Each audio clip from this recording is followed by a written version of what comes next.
Hello, students. Welcome back. I hope that all of you are quite well at your respective places. I'm here again with you to share a very important topic.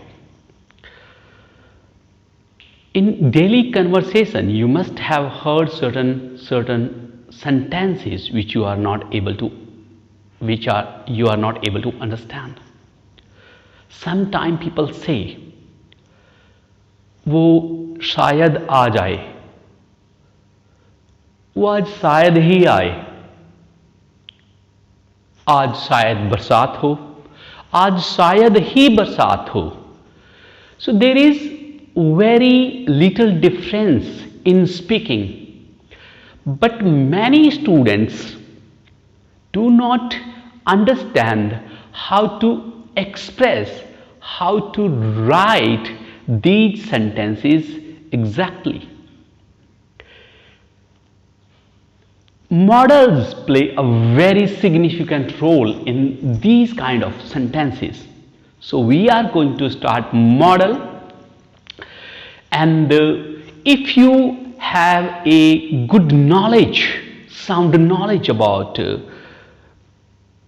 models, you would be able to write and speak English in a better way. So let's start. Models, people pronounce it in different ways. Some people say models, some say modals. कुछ लोग इसको model बोलते हैं, कुछ models बोलते हैं. Okay, model word का जो रूट वर्ड है वो है मोड. मोड का मतलब है a way of saying, a way of saying. जैसे मैंने अभी कहा कि आज शायद बरसात हो, आज शायद ही बरसात हो. So there is little difference. So this way of expressing things, models play a very crucial role.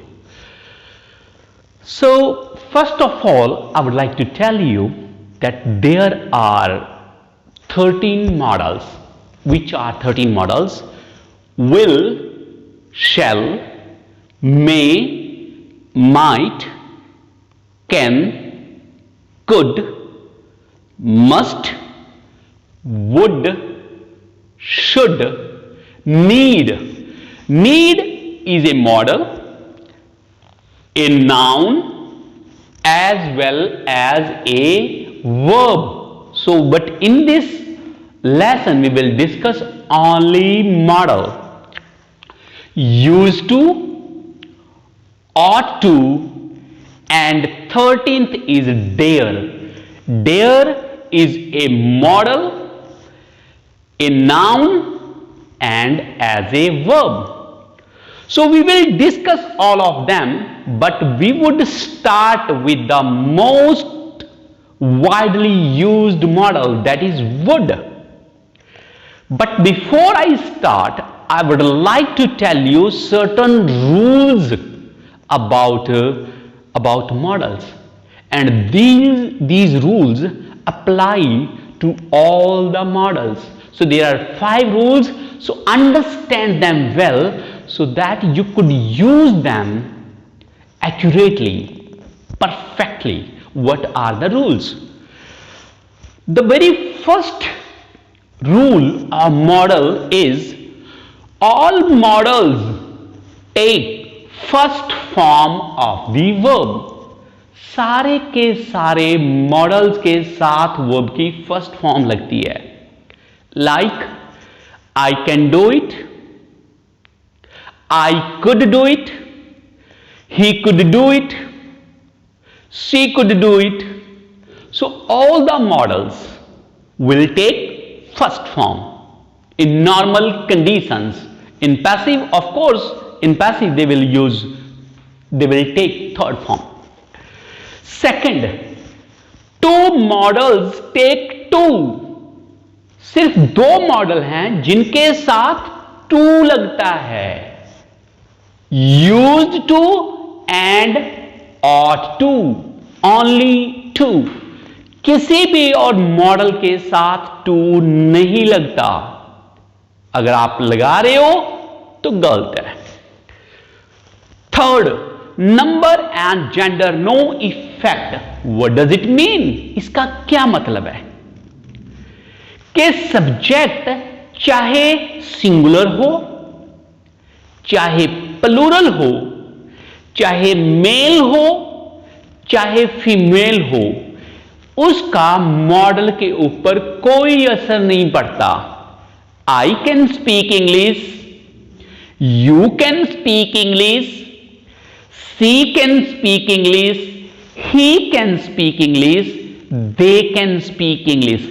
इस सारे सेंटेंसेस में अलग अलग सब्जेक्ट हैं, किसी में सिंगुलर है, किसी में प्लूरल है, किसी में मेल है, किसी में फीमेल है, पर सभी के साथ एक ही मॉडल लगा, कैन।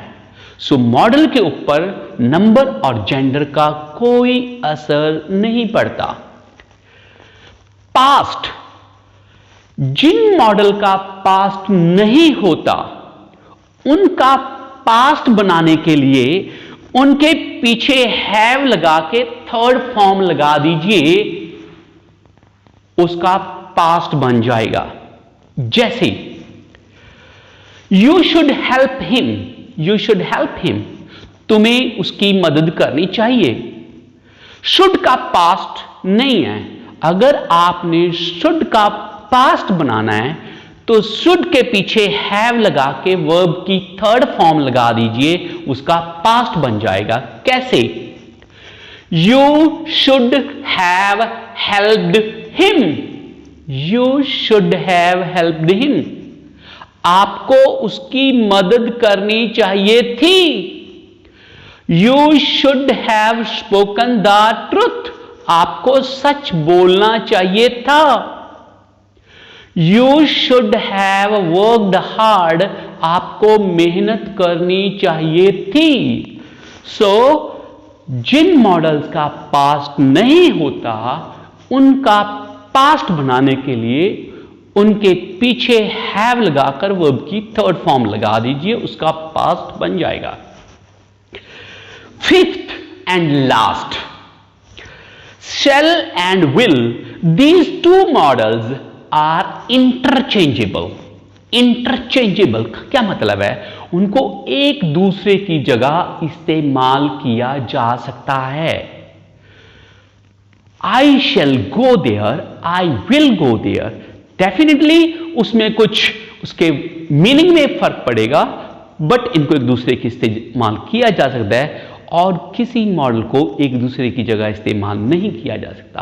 अब हम इसमें एक ही मॉडल को डिटेल में डिस्कस करेंगे और वो है सबसे ज्यादा यूज होने वाला मॉडल वुड, और हम उसके 11 यूजेस डिस्कस करेंगे। Let's move on to would. So let's start with the main model one, the very first use of would. To request someone, जब आपने किसी से कोई भी रिक्वेस्ट करनी है तो वो would और could के साथ की जा सकती है। Would you please help me? Would you please help me? क्या आप मेहरबानी करके मेरी मदद करोगे? Would you please give me a glass of water? क्या आप मेहरबानी करके मुझे एक गिलास पानी का देंगे? Would you please speak a bit louder? क्या आप मेहरबानी करके थोड़ा ऊंचा बोलेंगे? So all the requests could be made with the help of would. This is the first use.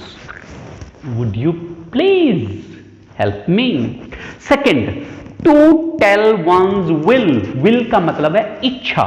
To tell one's will, अपनी इच्छा बताने के लिए कि मैं क्या करना पसंद करूंगा। I would like to take a glass of water. I would like to take a glass of water. मैं पानी का गिलास लेना पसंद करूंगा। I would like to rest for some time. मैं थोड़ी देर आराम करना पसंद करूंगा। I would like to talk to him. मैं उससे बात करना पसंद करूंगा। So I would like to speak English. मैं इंग्लिश बोलना पसंद करूंगा. So you can tell your will with the help of would.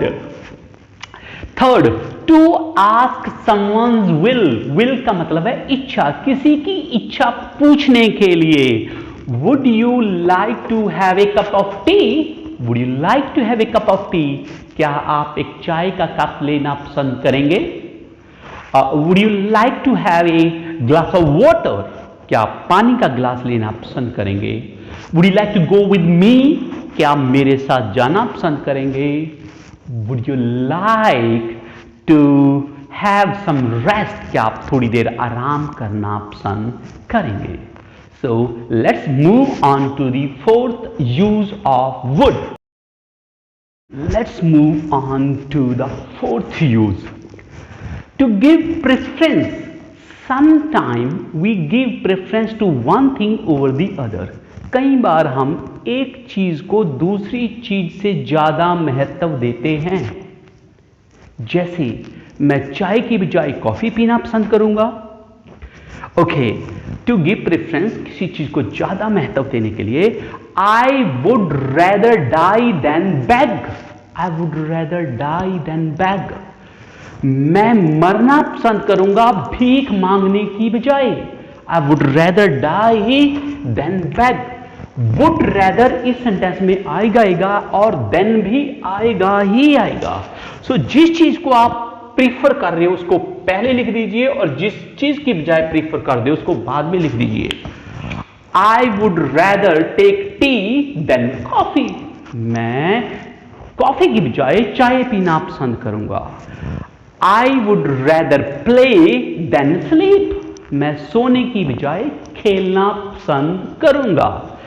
Fifth, imaginary situation. Imaginary situation, कई बार हम बोलते हैं कि काश मैं राजा होता, काश मैं राजकुमार होता, काश वो राजकुमारी होती. So this kind of sentences are formed with the help of would. Would that I were a bird. काश मैं एक पंछी होता. Would that he were my brother. काश वो मेरा भाई होता. Would that she were a princess. काश वो राजकुमारी होती. इसमें वुड दैट आएगा ही आएगा. सब्जेक्ट आप चेंज कर सकते हो, कुछ भी लगा सकते हो, पर यहां पे वर ही आएगा. वर क्यों आएगा? क्योंकि ये एक इमेजिनरी सिचुएशन है, ये रियल सिचुएशन नहीं है. तो यहां पे चाहे आई आए, ही आए, सी आए, यहां पे वर ही लगेगा. और yes, at the end, don't forget to put sign of exclamation. Sixth one, past habit. भूतकाल की आदत, जो आदत आप में पहले थी. He would sit there for hours. वो वहां घंटों बैठा रहता था. And wait for her. और उसका इंतजार किया करता था. We would study in university campus at that time. उस टाइम हम यूनिवर्सिटी कैंपस में पढ़ा करते थे. So he would tell a lie often. वो अक्सर झूठ बोला करता था. Let's move on to the seventh use of would. Seventh, first conditional, second conditional and third conditional. I have written them in this order so that you could understand their use well, ताकि आप अच्छे से उसको समझ सके और इनके अंदर एक पर्टिकुलर कनेक्शन है उसको आप समझ सको. So first conditional is, if you work hard you will pass. If you work hard you will pass. अगर आप मेहनत करोगे तो पास हो जाओगे. इसमें would का इस्तेमाल नहीं हुआ है, पर मैंने इसलिए लिखा है ताकि आप इन तीनों में एक कनेक्शन को समझ पाओ. First conditional, second conditional and third conditional. हमने इस पे पहले एक वीडियो भी बनाई है, आप वो भी देख सकते हैं. If you work hard you will pass, अगर आप मेहनत करोगे तो पास हो जाओगे। Second conditional, if you worked hard, if you worked hard, अगर आप मेहनत करते, यू वुड पास, आप पास हो जाते। अगर आप मेहनत करते तो पास हो जाते। If you had worked hard, अगर आपने मेहनत की होती, यू वुड हैव पास्ड, आप पास हो गए होते। So there is a link between them. In this one, इसमें हमने फर्स्ट फॉर्म यूज किया, इफ यू वर्क हार्ड, तो इसके साथ यूज हुआ है विल, यू विल पास। इसमें हमने सेकेंड फॉर्म यूज किया है, इफ यू वर्कड हार्ड, तो यहां पे वुड इस्तेमाल किया है। ये फर्स्ट की सेकेंड फॉर्म है और विल का पास्ट है would. If you worked hard you would pass. Third, if you had worked hard you would have passed, अगर आपने मेहनत की होती आप पास हो गए होते। Similarly, more sentences could be formed, but the pattern would be the same. So let's move on to 10th. Let's move on to the 10th. Past future. जब हम प्रेजेंट में बैठ के फ्यूचर की बात करते हैं, जनरली वी यूज विल और शैल, बट जब हम पास्ट में बैठ के फ्यूचर की बात करते हैं तो वहां पे वुड लगता है। ही सेड, उसने कहा, कब कहा? पास्ट में। सेड सेकंड फॉर्म है। ही सेड, उसने कहा, that he would help me, उसने कहा कि वो मेरी मदद करेगा। उसने पास्ट में बैठ के फ्यूचर की बात की, we would use the word would. She said that she would go to Delhi, उसने कहा, कब कहा? पास्ट में। किस टाइम के बारे में कहा? फ्यूचर के बारे में। She said that she would go to Delhi. अगर हम इसको प्रेजेंट में लिखेंगे तो यहां पे से आ जाएगा, he says that he will go to Delhi, फिर विल या शैल आएगा। And last one is would as noun, so it is would be, would be.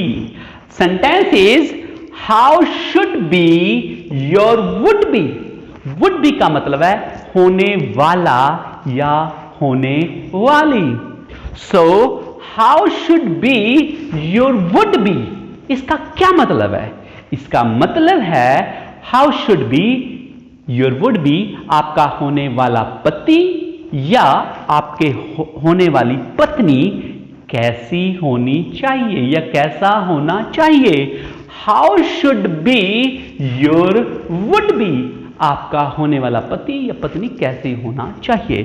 So he is our would be prime minister, he is our would be prime minister, वो हमारा होने वाला prime minister है। He is our would be chief minister. So this is all about would. These were the 11 uses of would, and I'm pretty sure that you would have learned something new from this one. If